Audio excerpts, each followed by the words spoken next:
I'm Bill McBeath. I'm Chief Research Officer and co-founder of Chainlink Research. We've been around since 2002.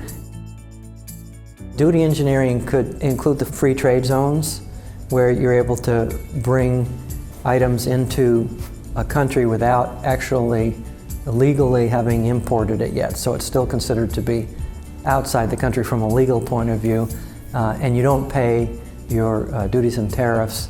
So that can either delay the payment, or if you're just going to do something to it and then move it to another country, then you'll never pay duties. So these are these free trade zones that are set up.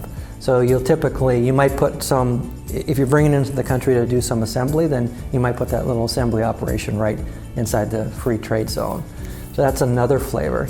And then the third flavor is free trade agreements, okay? And we know there's like NAFTA, but there's all kinds of other agreements, some of them bilateral, and now we've got this big, the TPP, right? The Trans-Pacific Partnership is kind of the really big one that people aren't sure yet whether it's going to actually go through or not.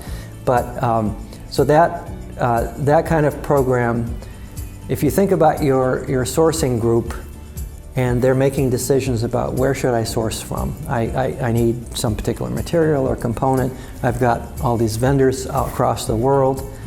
If they're going to think about total cost and not just what's the cost that I'm paying that vendor, then they need to factor in, well, if I buy it over here, I'm not going to pay duties on it because it's part of a free trade agreement, but if I buy it over here, I am.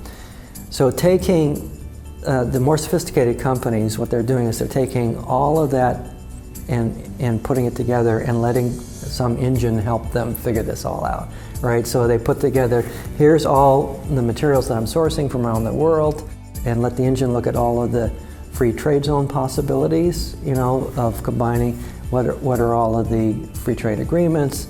And the first sale one is a little trickier because you probably don't have that information in-house already about what's the actual first sale cost.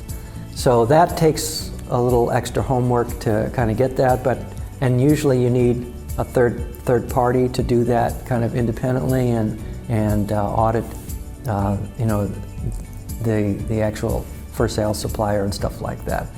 So that's what I've seen for programs where you really bring it all together and then let some smart software help you discover the opportunities and figure out where should I start.